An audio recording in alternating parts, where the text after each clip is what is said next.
Good evening, everyone, and welcome to week 12 of live interaction session of Basics of Crop Breeding and Plant Biotechnology. I am Rajastri Pandey, PhD and PMRF Fellow from Department of Botany, Banaras Hindu University. And if you have attended the previous sessions, you know that in these sessions we go through some questions of previous year's assignments and then we try to solve them, hoping that they will be helpful for this year's assignments. So we'll go through some questions and I'll give you some time. You can try solving them and then we can go through the concept of those questions. All right. So the first question is, which scorable marker is present in P. cambia 1301 vector? The options are GFP, hygromycin, kanamycin, and Gus. I'll give you some time. You can try solving this. It's an easy question. And we have also talked about scorable markers in previous sessions.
let's talk about this question.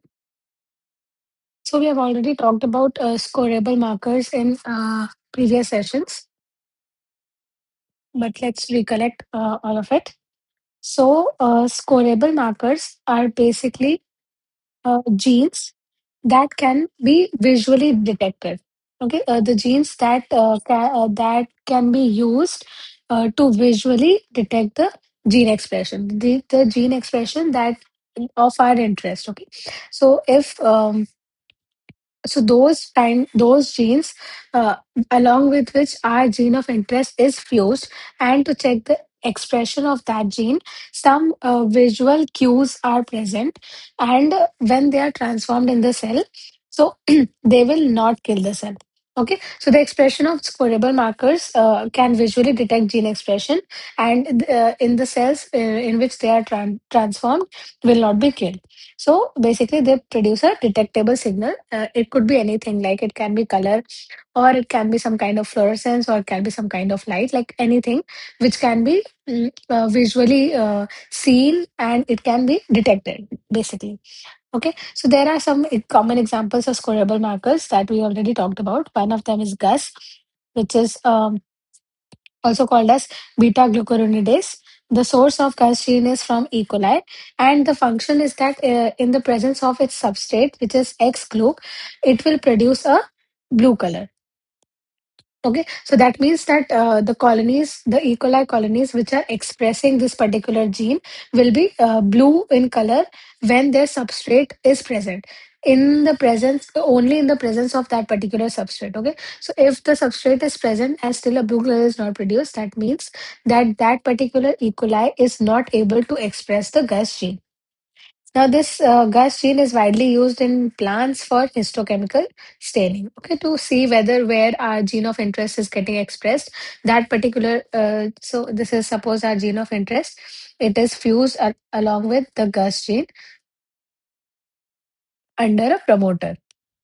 So basically, when a promoter transcribes this protein, along with our gene of interest, the Gus also gets transcribed, and wherever this Gus, suppose in if it is getting expressed in the leaf, and wherever it is getting expressed in the leaf, it will give blue color staining also, and if it is on a bacterial plate, the colonies will appear blue in color.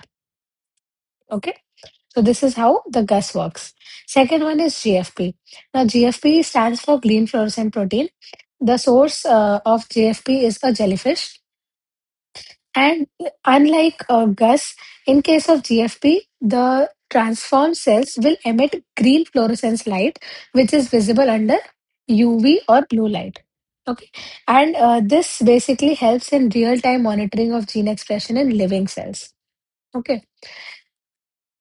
Third one is RFP, which is also called as red fluorescent protein. Like green fluorescent protein, this will emit red fluorescence, and it is also sometimes used along with GFP for multiple gene trackings. Then there is luciferase gene. The source of luciferase is firefly. The function again is that it will produce light or bioluminescence in presence of luciferin. Okay, which is also the property of firefly, that it can produce bioluminescence, and also it is highly sensitive detection of gene activity. Then there is galactosidase, which is called as LAC-Z gene. The function is that it can also convert X-gal into blue color, and it is commonly used in certain bacterial systems, but less in plants. In case of plants, mostly Gus staining is done, but in case of bacteria, beta-galactosidase gene is used. Okay, so these were some common scorable markers. So as we've already talked about this, that the key features of scorable markers will be that their expression, first of all, will not kill the cell. Then second, it will provide some sort of visual or some sort of quantitative detection. That is why they are mostly used in study of gene expression, for promoter activities, and for understanding transformation efficiency. Okay, so this is a small table just to remember that visual detectors, basically scorable markers. um there are two types of markers. One is scorable marker and the other one is selectable markers. Okay, so scorable markers can show visual detection, but selectable markers need The mode of selection is survival under the selection. Example of scorable markers are GUS, GFP, we just talked about. And example of selectable markers are hygromycin and kanamycin. Okay, so now coming back to our question about the four options that was given, the correct answer is GUS. First of all, there were only two scorable markers. One was GUS, and the other one was GFP. Okay, one was GUS and one was GFP. The other two options, that was hygromycin and kanamycin, they are not scorable markers, they are selectable markers, and that is the reason why option B and C is wrong. Now, option A is also a kind of scorable marker, just like GUS, which gives blue color in presence of X glucose. Uh, GFP can also produce green fluorescent protein, which is also a visual cue. But the question was okay. So the question was basically which scorable marker is present in pCambia. Okay, so both GFP and GUS could be the right answer, but let's look at the map of the pCambia 1301 vector. Okay, so this is the scorable vector that can be used for detection. Now, if you see here that it also has a hygromycin gene and a kanamycin gene. Okay, so now why all of them is required? The reason is that pCambia is a plant expression vector. Okay, that means that it can express its gene in inside the plant, and there is a strong promoter like CAMV35S promoter which can easily express. It's a strong constitutively expressing promoter. That means it does not require any specific condition for the promoter to get activated. It will always be activated in the plant. But how will it reach within the plant? So, for the vector to reach the plant, we use bacterial systems like agrobacterium. Okay. And once we transform our vector into agrobacterium, first of all, we need to select the agrobacterium. Right? We need to know that this particular colony of agrobacterium has our vector of interest, and then that vector should be transferred into the plant. And then we also need to check that that particular plant is the one carrying the vector, and then we can see how much our gene is getting expressed, right? So there are three steps in this. One is selection of bacteria which will carry our vector. Second should be selection of plant which carries the vector, and third is gene expression, right? There are three steps in which this entire process takes place. So now, for all these three steps, there are three genes that are utilized, that are basically present in the pCambia vector. So for selection of bacteria, this is kanamycin resistance gene, that in presence of the bacterial colonies which contain this vector will be resistant to kanamycin gene. So if in the media kanamycin antibiotic is present, only those bacteria which have the vector will grow on it. So that is how selection of bacteria is done. Now, once this bacteria is selected, which contains our gene, then it is infected and transformed into the plant. Now, how do we know that plant contains the vector? For that, there is another selectable marker which is hygromycin. Okay, so hygromycin resistance gene will be only like it will be used when when the vector is transferred into the plant, and now that plant can also grow in the media containing hygromycin. Hygromycin is also a kind of antibiotic. So as we have learned in previous sessions that while transferring from agrobacterium, the gene part from left border to right border gets integrated inside the plant genome. So if you see here that this hygromycin gene lies within the left border and the right border. Okay, so that means this hygromycin will also get integrated in the plant. That means the plants which are positive or which positively carry our gene of interest or which positively carry the vector will be resistant to hygromycin gene. So that is why hygromycin is required here. And the third is now that the gene of interest that we are trying to see the expression or the amount of expression in certain condition or the location where that gene is getting expressed. Now that will be utilized, that will be done by the presence of this scorable marker, which is GUS. Okay, so that is why there are three markers in this particular vector. One is used for bacterial selection, one is used for plant selection, and the other one is used for checking the gene expression of that particular plant. Okay, I hope this is clear. So the correct answer to this question was option D, Gus, because even though GFP is a scorable marker, but it is absent in P. cambia, specifically 1301 strain. Okay, GFP is absent in 1301 strain. Okay, so the correct answer is D here. All right, let's move on to our next question. Which of the following statements correctly differentiates positive and negative selectable marker? The options are negative selectable markers confer antibiotic resistance, while positive selectable markers make cells sensitive to toxic compounds.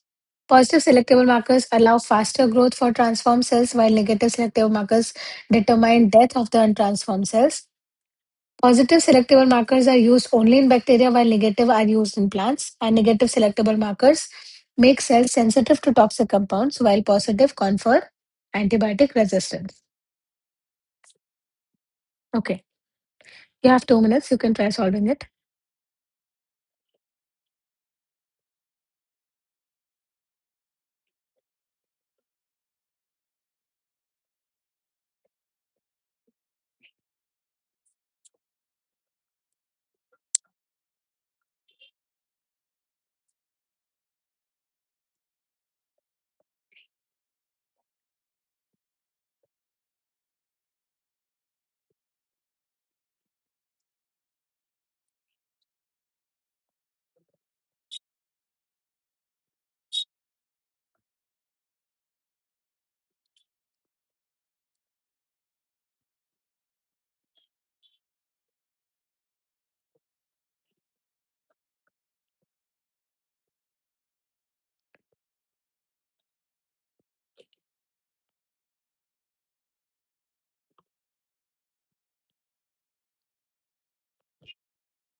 Okay. So let's solve this question. We have also talked about this concept in previous sessions.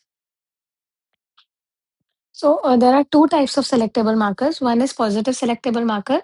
One is negative selectable marker. Okay. So positive selectable markers. Let's understand the definition. That positive selectable markers will basically allow the transform cells to survive. Okay. In the presence of that selective agent that we are using, that can be usually a antibiotic or a herbicide. When that agent is present, the positive selectable marker will help the transform cells to survive that selective agent. Okay, those are positive selectable markers. They will allow transform cells to survive. Now, the function is that only the same thing that I said, that only those cells which contain this marker gene will survive, and the untransformed cells will basically die. Example is NPT2 gene, which is kanamycin resistance, and HPT gene, which is hygromycin resistance. We just talked about it that kanamycin and hygromycin, both these are kind of anti both these are kind of antibiotics. Okay, that means in the presence of these antibiotics, the cells which do not contain resistance to them will basically die. Okay, and again the concept is very simple, that positive selectable markers, and positive means survival advantage. So that is how you remember that what positive selectable markers are. Second one is negative selectable marker. Now again, negative selectable marker is exact opposite of positive one. That in this case, the genes, which the cells, basically the transform cells, which contain this negative selectable marker, will become more sensitive to toxic compound, and that will lead to their death under specific condition. So again, the definition is that genes that make the cells sensitive to a toxic compound, causing their death under specific condition.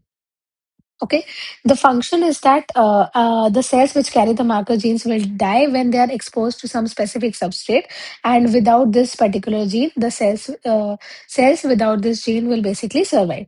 The example is TK gene, which is thymidine kinase, and COD-A, which is cytosine deaminase. Both these genes are negative selectable markers, can that's how you can remember that negative means death when selected, and positive means giving survival advantage. Okay, so these are two types of selectable markers, positive and negative.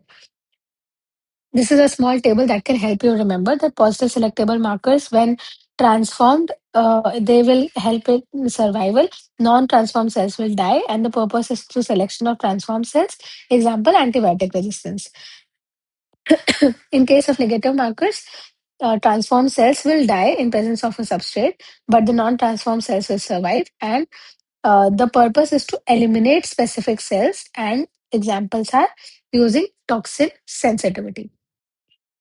Analyzing our options, that okay. So, negative selectable markers confer antibiotic resistance? No.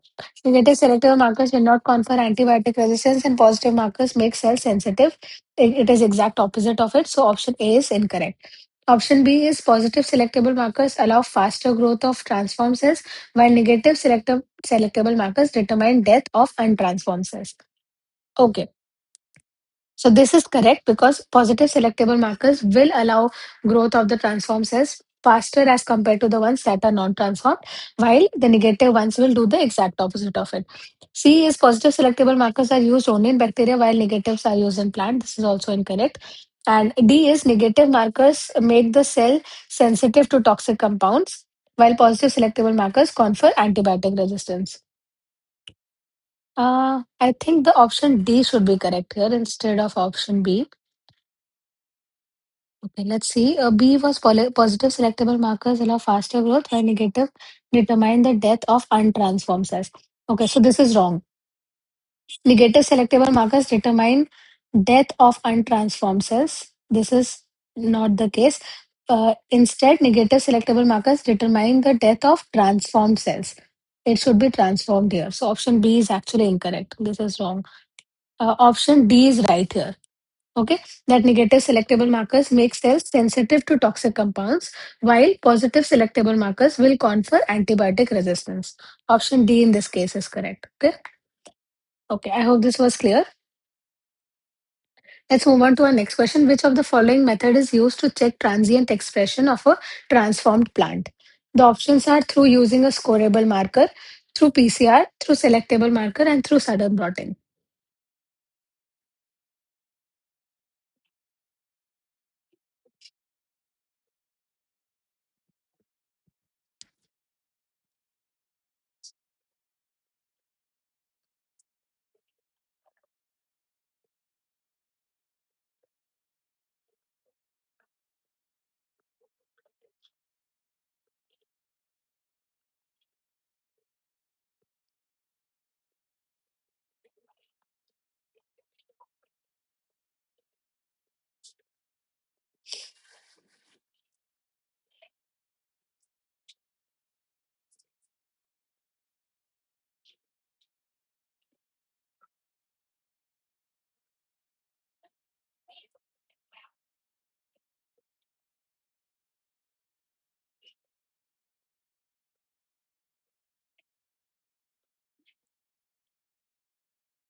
Okay, so let's solve this question. Which of the following method is used for transient expression of a transformed plant? Let's understand in in short that what transient and stable transformation is actually. So, in case of transient transformation, the transformed DNA or the RNA will remain separate from the host genome. Okay, that means that the gene of interest, the DNA or the RNA, does not integrate to the plant genome, and it will not continuously keep on producing the protein that we are inserting. So that means that also this particular nucleic acid will not get passed on to the progeny. The offsprings of the plant in which our gene of interest has been transferred will not get transformed to its progeny. Also, the protein expression is short term. But in case of stable transformation, the transfected DNA gets integrated into the host genome, and its integrated DNA will now pass on to the progeny and also will have a long term protein expression. So this is the basic difference between transient and stable. That a transient is a short-lived process and it will not pass on, whereas stable is a long-lived process and it will get transferred to its progenies as well. Now about the question, the transient expression, as we talked, is about it refers to a short-term expression of an introduced gene without a stable integration into the genome. So now the option A was through using a scoreable marker. So this is correct option because reporters genes like GUS or GFP will give a quick visual signal whether the gene is getting expressed or not. And because it will not get integrated into the plant, it will not hamper the genome and not get transferred into the next progenies. So it is ideal for getting detected in the transient expression. Option B was through PCR. Now PCR can only detect the presence of the DNA. Okay, so because that DNA is not integrated exactly into the genome, it either might not be present in the total DNA extraction, or other than that, also you cannot check the expression of that gene via using the DNA because the expression refers to the protein formation. Even though the DNA, if you find the DNA in the transient expression as well, that does not equate to that the gene is getting expressed. So PCR option is wrong here. C was through a selectable marker. It is selectable marker will be used only for selection. It is not related to expression directly because the gene of interest is under another promoter and the expression of the selectable marker is under another promoter. So even though the selectable marker is getting expressed, does not equate to the expression of the gene directly. So C option is also wrong. Option D was through southern blotting. Southern blotting is not used to understand the gene expression in transient level. Rather, it is used to confirm the stable integration and not the transient expression. So in this case, option A is correct, that through use of any scoreable markers like GUS or GFP. Okay.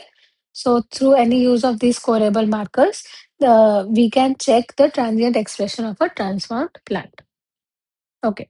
So the next question is, which of the following statement is incorrect for transient expression? The options are confirms the efficacy of construct, confirms the efficiency of the promoter, confirms the integration of the gene to plant genome, and confirms the ability of fusion construct to express a reporter gene. You can apply the logic we just talked about, transient expression.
Okay, so let's solve this question.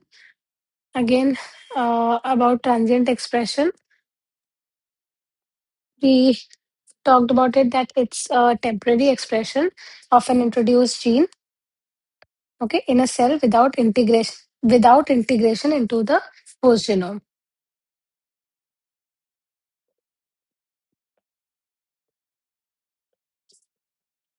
Okay, so basically it is without the integration in the host genome. Now the key points are that DNA will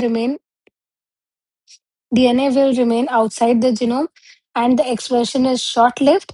It is not inherited by the daughter cells and it will occur soon after the DNA integration. It does not require much time to get expressed.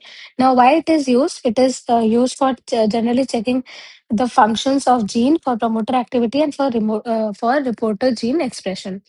Now, this is a small procedure, like one of the procedures of doing a transient expression.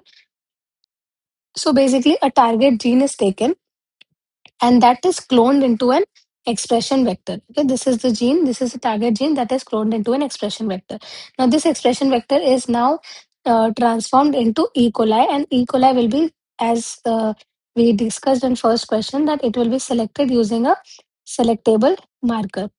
Okay, now the E. coli which contain this expression vector will now be transformed to agrobacterium. The reason is that agrobacterium can integrate the genome in plant. Okay, it can get expressed in plant. It can transfer the DNA part in plant, but E. coli cannot do that. So that is why from E. coli it is transformed into agrobacterium tumefaciens. Now agrobacterium is cultivated and then it is agro-infiltrated for 2 to 3 days. Usually one of the methods is either by vacuum infiltration, the other method is using a syringe. Okay, syringe infiltration is also done to infect the plants. Now, in this example, Nicotiana benthamiana is used, and once Nicotiana is agro-infiltrated with the agrobacterium that contains the vector, which contains the target gene, there can be the expression of that particular genes ranging from 2 to 9 days. And once that gene gets expressed, the protein can then be isolated and purified in next 2 to 3 days. So this is a basic protocol for studying the transient expression. Okay. Now, again, looking at the options, transient, we talked about it that transient expression is for short term gene expression without genomic integration. So, first option was that it confirms the efficacy of the construct. Yes, it will show whether the construct is working, whether the gene that we have cloned has been cloned properly, it is getting expressed. So it can confirm that. Option B was confirming the efficiency of the promoter. Yes, because if the gene is getting expressed, that means the promoter is working efficiently, and that is the reason why our gene expression is being observed. So option B is also correct. C was confirmation of integration of the gene into the plant genome. This is incorrect because the whole basic concept of transient expression is that the expression is short term and there is no genomic integration. So that means transient expression cannot confirm the integration of gene into the plant genome, and it does not basically involve the integration. So that is why option C is incorrect. D was confirm the ability of fusion construct to express reporter gene. Yes, because the target gene is usually fused with a reporter gene. And if the reporter gene is getting expressed, that means that the our gene of interest is fused properly with the reporter gene, and the assay is usually used for various reporter assays. Okay, so option D is also correct in this case. So now the correct answer to this question is C, because the question was asking which of the following statements is incorrect for transient expression. So transient expression cannot confirm the integration of a gene to the plant genome. So option C is incorrect. Okay, so the next question is that the following construct has been used for plant transformation and southern blotting was performed using PST1 and EcoR1 enzymes together. Which of the following conditions are expected? The options are single signal will be detected only using probe A as well as probe B. Two signals will be detected using probe A. Two signals will be detected using probe B, and one common signal will be detected using probe A as well as probe B.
So let's understand the concept of this question.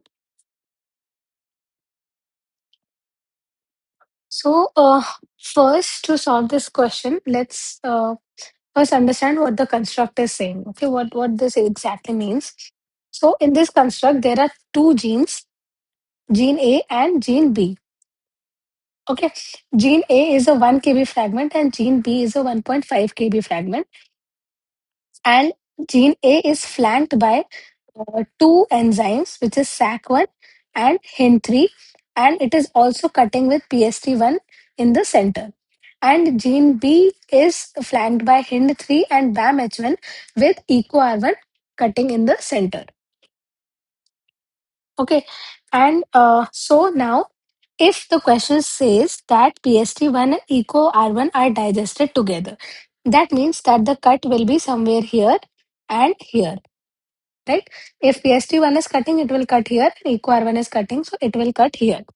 So that means that on the left side of PST1, this fragment which is there will only belong to gene A. And similarly, from the right side of EcoR1, that is this fragment, it will only belong to gene B. Okay, but there will also be a third fragment. Okay, that third fragment will lie from PST1 to EcoR1, which is this segment, right? So this segment will belong to both gene A and gene B. So now there will be multiple fragments which will be generated by this digestion. One fragment will be from gene A, one fragment will be from gene B, and then there will be a junction fragment which will contain HINT3 as an enzyme, and this will be an overlapping region of both gene A and gene B. Okay, so this is the basic understanding of construct. That when a question talks about that what enzyme it is cutting, so you need to first understand where that digestion is happening and how many fragments will it be releasing. So in this case, there will be three fragments released. One will be for gene A, second will be a mixed fragment, and third will be gene B, right? So three fragments will be released in this case. Now, when we say that in case of probe, okay, so we are talking about Western blotting, right? Oh, sorry, Southern blotting. So Southern blotting requires probe. That means that probe will bind to, the probe is built to bind to a specific gene. So if the probe it belongs to gene A, that means that particular probe A will be very specific to only gene A, and then similarly probe B will be very specific to gene B, right? So probes are designed to be specific to the particular gene sequence that we want. So now in southern blotting, when these probes will get attached to the DNA fragments, those bands will be visible on a southern blot. So now we talked about it that we had three fragments. Okay, one, two, and three, where for one belong to A, this one belong to B, and this one belong to both A and B. Right? So now when we put probe A in this, that means probe A will bind to this particular sequence, right? Because it is gene A specific. So it will bind to the fragment which contains gene A sequence. Now, since PST one is had cut the gene from here, so AB fragment, this part had A gene and this part had B gene, right? So that means two bands will be detected. One band will be here and one band will be of this part. So in this case, two bands will be detected of probe A. Now, moving to probe B, similarly, now probe B will also bind to the gene, the DNA sequence which is specific to gene B. Here also, this fragment contains gene B, but this fragment will also contain this part as gene B. So now again, when EcoR1 is cutting the gene B in two parts, one remained in the junction part and the other was separated. So now again, there will be bands visible with even when probe B is applied, because B fragment is in the junction part as well and B fragment is in the cut part as well. So that means again it will produce two bands. Now the third part was common fragment or the overlapping fragment. So now this fragment spans the HIN3 region of the junction region, right? This was the gene and it was here was in three genes, and this was gene A and this was gene B.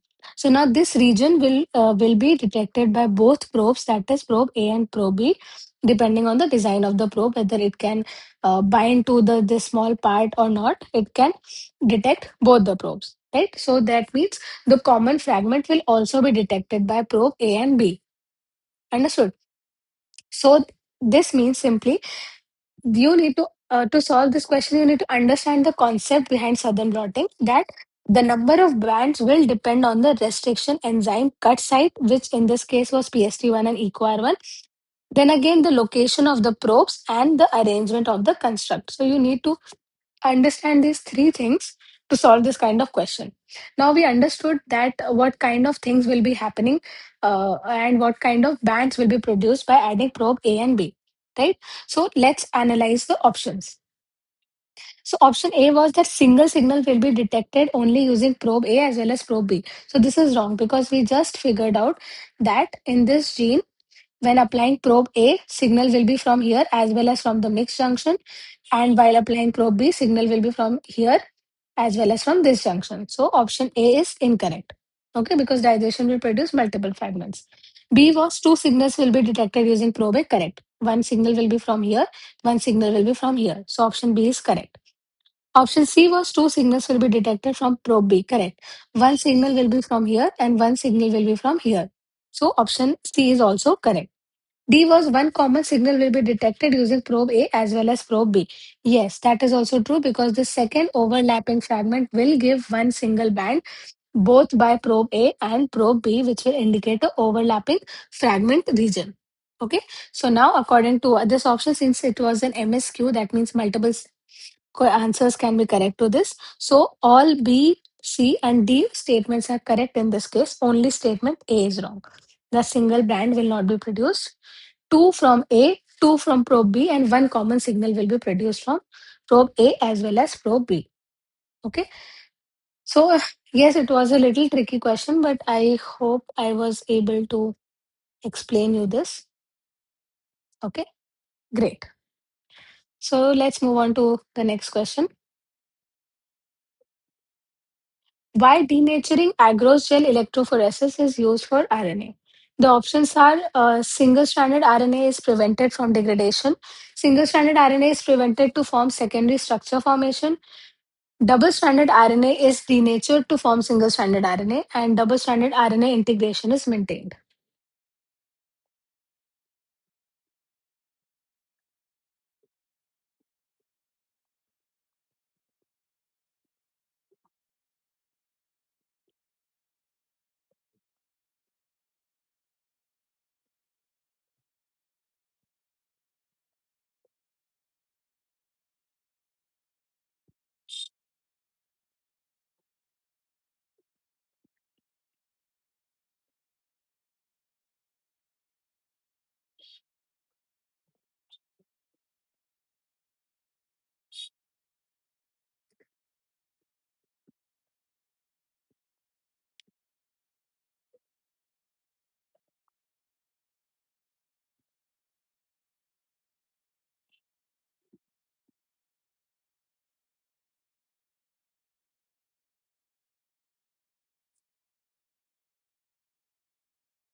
Okay, so let us solve this question also. It's very easy actually.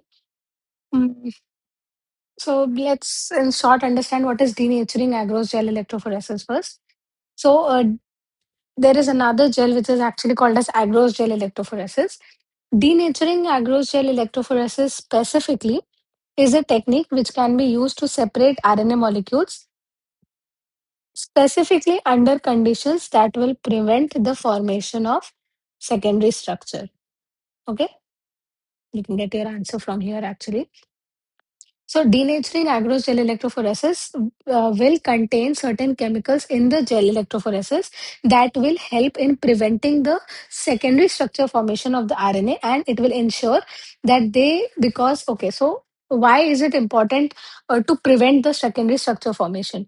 The reason is that if any nucleic acid will have a secondary structure, the migration ability will vary.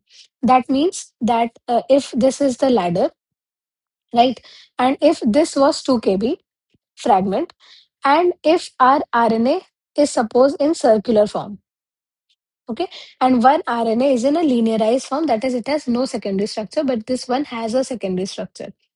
This has no secondary structure, right? So now, if they both will migrate together, then there are chances that the one with no secondary structure will come to its exact position, but that will not happen with the one that is having a secondary structure. It might be most likely it might be somewhere above the exact band size. Okay, the reason is that having a secondary structure will alter the ability to migrate according to the true size. So now if we need to know the exact size of the RNA, that means we have to break its secondary structure for it to migrate to its true size. Okay, this is the reason why we need to prevent the secondary structure formation. And for us to do this, we need to prepare a gel which is called as denaturing agarose gel to run in an electrophoresis. Now, the key principle is again that RNA has a natural tendency to form some secondary structures like hairpins or loop structures. So, there are certain denaturing agents like formaldehyde which can disrupt the hydrogen bonding. Okay, so because the secondary structure like hairpins and loops are formed by hydrogen bonding within the nucleic acid. So, agents like formaldehyde will disrupt this hydrogen bonding, and then it will keep the RNA in its linear form, which is its denatured form. So, this is the key principle. This is basically how, if you run an RNA on denaturing gel, how it will look. So, when you extract a total RNA from any tissue, like let's take an example of plants. So, if you run that particular total RNA on the gel, if your quality of RNA is good and there are no secondary structures and the gel is in denaturing form, then there are three very clearly visible bands. Okay, if you see here in all these wells, there are three very clearly visible bands which represents 28 sRNA, 18 sRNA, and 5 sRNA. Okay, so if all these three bands are visible on your RNA, that means the RNA integrity is very well maintained, and the RNA that has been extracted is most likely of a good quality. Okay, and this can be visible only so if these bands lie on their exact size, this is visible only in denaturing kind of gels where these band sizes will also lie in their exact position if you run a ladder with it.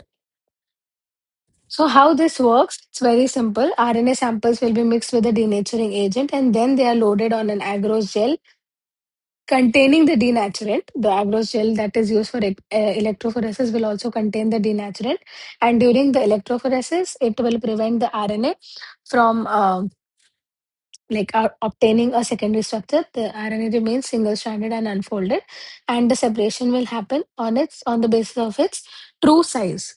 Okay, I have already explained that why it is used for accurate determination of RNA, for analysis of RNA expression and RNA integrity. The previous figure, the gel image, was actually to analyze the RNA integrity, and it is commonly used before northern blotting. So now analyzing our options, that RNA molecules are since prone to secondary structures like hairpins and loops. due to intermolecular base pairing. So now why denaturing gels are used? Option A was single-stranded RNA is prevented from degradation. No, denaturing gels cannot prevent RNA from denaturation. The only way to prevent denaturation is to avoid RNAs as much as possible. That means to maintain a condition which is RNase free so that the RNA does not get denatured. RNase free conditions are required. Second option was single stranded RNA to prevent secondary structure. Yes, this is correct. Denaturing agents keep the RNA in linear form, and this will ensure accurate size separation. C was double stranded RNA is denatured to form single stranded RNA. No, double stranded RNA uh, cannot be converted to single stranded RNA just by breaking hydrogen bondings. So this is not the primary purpose of this gel. So this is incorrect. And D was double stranded RNA integrity is maintained. No, actually integrity is not maintained. It's the other way around. Double stranded RNA integrity, these conditions are denaturing and they will disrupt the structure. So option B is correct. Single stranded RNA is prevented to form secondary structure formation. Okay. So this was an easy question. Okay. So the next question is copy number of a gene can be determined by which of the following methods? The option is southern blot, northern blot, western blot, and microarray. This is also easy. These are all technique based questions.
Okay. So the four techniques given in this question, in just one simple lines, that Southern blotting will basically detect specific DNA sequences and it is used to determine the gene copy number. Northern blotting will detect specific RNA molecules and it is used for studying the gene expression levels. Western blotting will detect specific proteins, which using antibodies to analyze the protein expression, and microarrays will analyze the expression of thousands of genes simultaneously by measuring the mRNA level. Okay, so these are some images of the four techniques that were used. This particular image is for Western blotting. Okay, so in this case, purified DNA sample is used, digested with restriction enzyme, and the separated nucleic acid will be separated by size via gel electrophoresis. Then a nitrocellulose membrane is used on the gel electrophoresis to transfer the bands. Blotting and migration will happen onto the membrane. Nitrocellulose membranes will then be bound with unlabeled nucleic acid, and hybridization using a probe complementary to the DNA sequences will be done, and then it will be visualized on the gel. The second one is southern blotting. Sorry, this one is not western. This one is southern blotting. Second is northern blotting.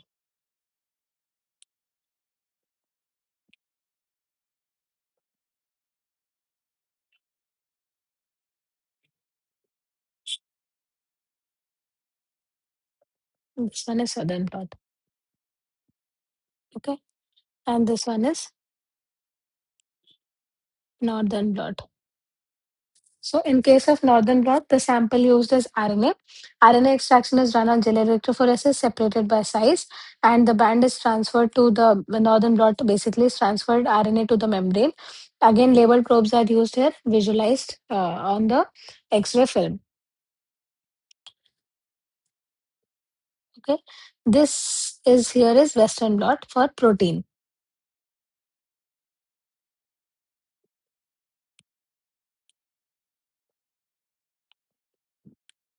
Okay. So in case of Western blot, the similar things happen. Only the protein is used as a sample, loaded on an SDS phage gel. Electron transferred to a membrane. Antibody probing is used, and chemical imaging is done to see the bands. This is an image of microarray. Multiple mRNA expressions can be checked in case of microRNA. Okay. So now coming back to our question, that copy number of a gene can be detected by which of the following methods? So um, it cannot be detected by microRNA because it works with the mRNA, and it can only determine the expression level and not the number of copies. Western blot, no, because it detects the protein levels. It has nothing to do with copy number. Northern blot works with RNA as a template, so no. So the correct option is southern blot because it works on the DNA as a template, and that can be used to identify the number of genes or the copy number present in the plant or the organism that we are talking about. Okay, so the correct option is A. Okay, the next question is determine the length of CDS if the polypeptide chain length is 240 amino acids. Again, it's a very simple question. I'll give you 2 minutes. So you should be able to solve it.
So let's solve this question. It's actually very easy.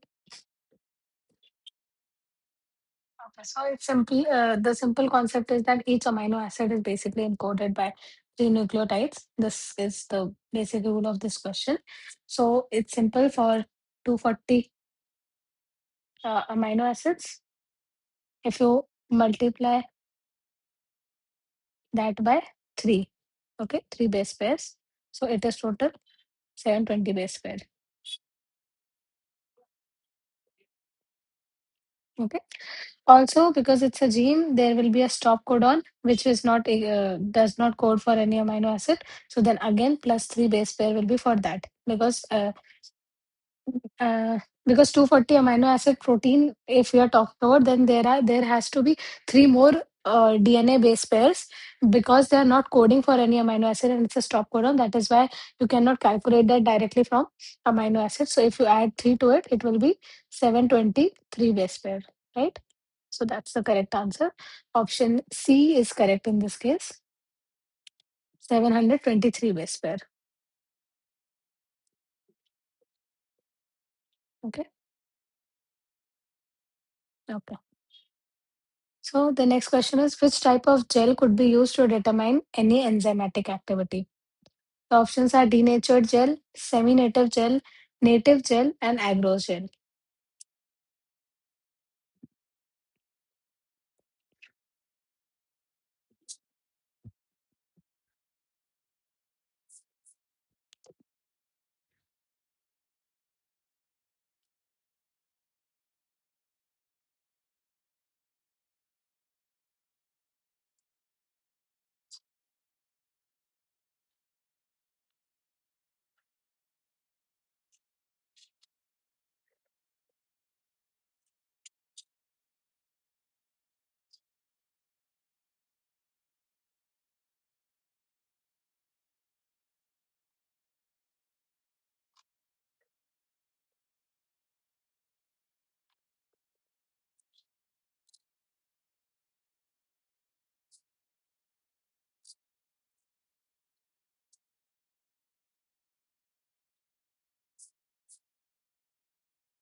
Okay, so let's talk about this question. The four gels that were mentioned in the options.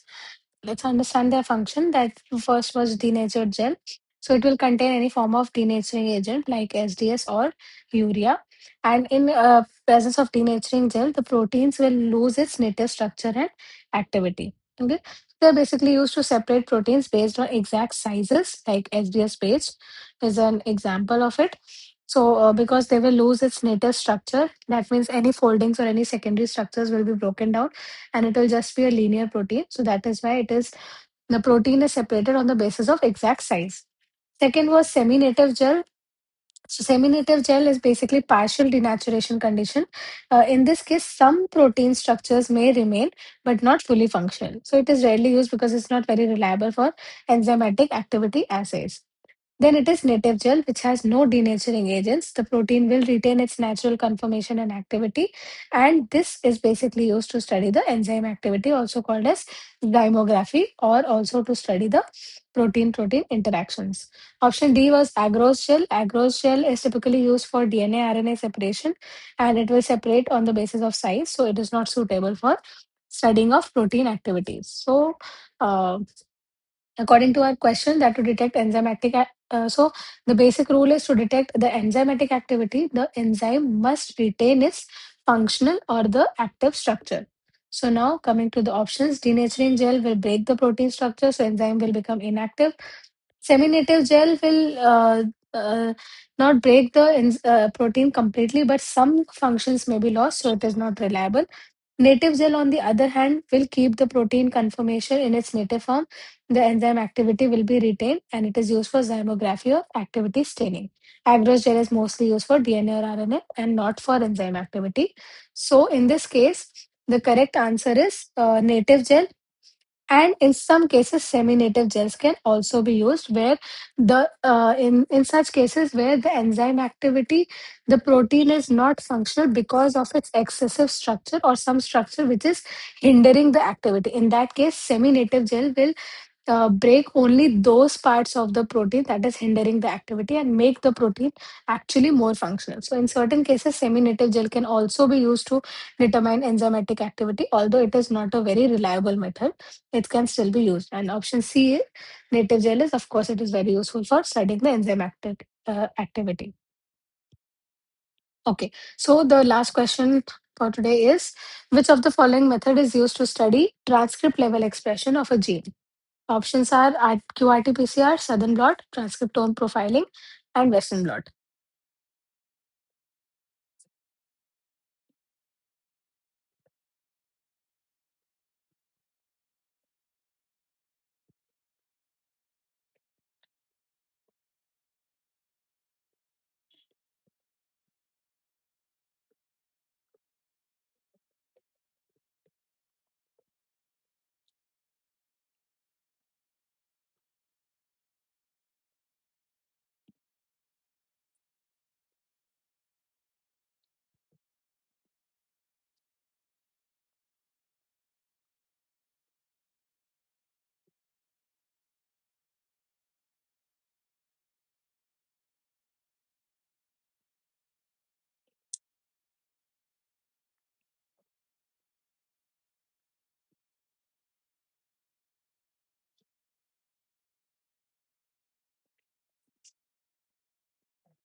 Okay. So let's understand all the four terms that are used in the option. First was qPCR, or also qRT-PCR, also called as quantitative reverse transcription PCR. Now, reverse transcription PCR will basically use RNA to form cDNA, that is used by enzyme reverse transcriptase, and then it will amplify the cDNA to measure it in real time, and that is basically used as a quantitative gene expression analysis, and it is a very sensitive and specific technique. It can be done in two ways. One is one step QRT-PCR, and the other one is two-step QRT-PCR. In case of two-step QRT-PCR, RNA is used as a template, and DNTPs and reagents are added. In the QRT-PCR itself, the first step that takes place is reverse transcription, which is done in presence of reverse transcriptase enzyme. And oligo-DT and random hexamers.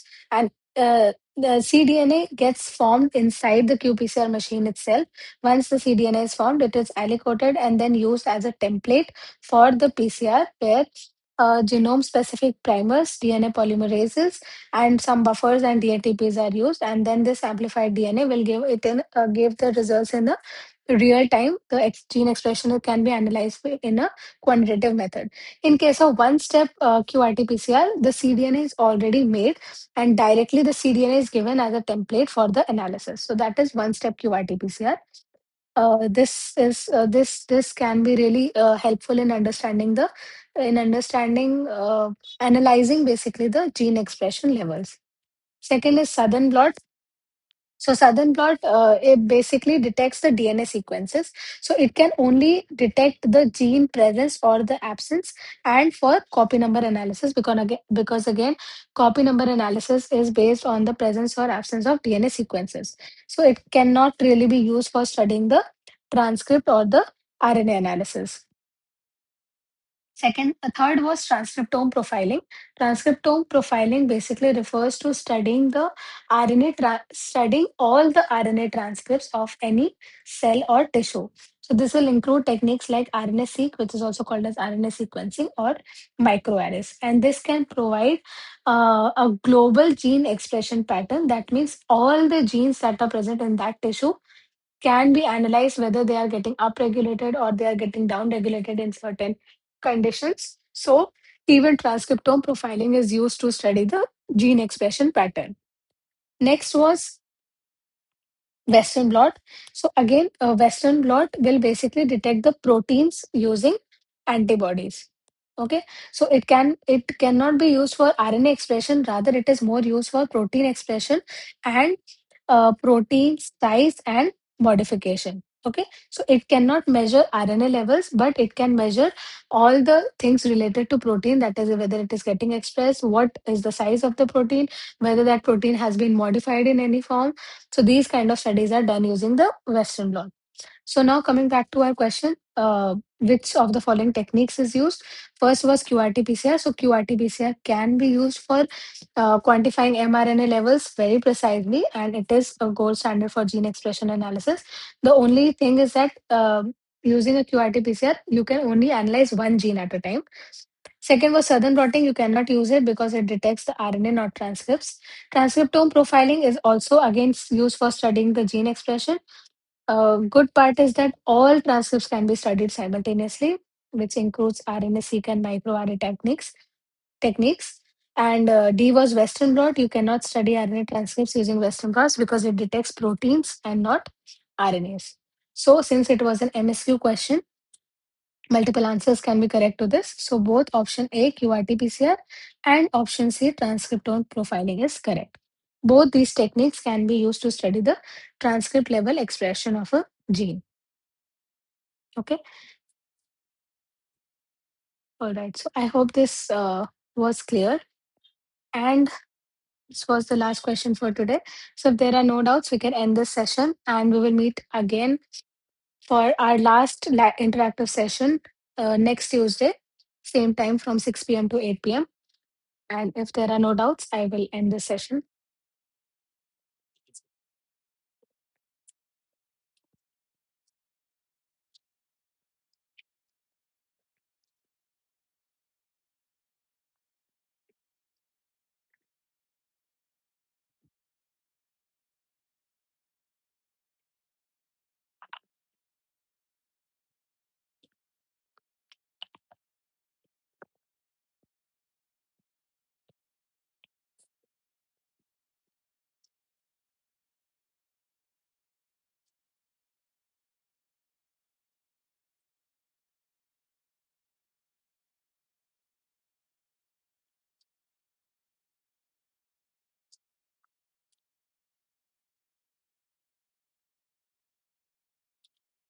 All right, then see you in the next session.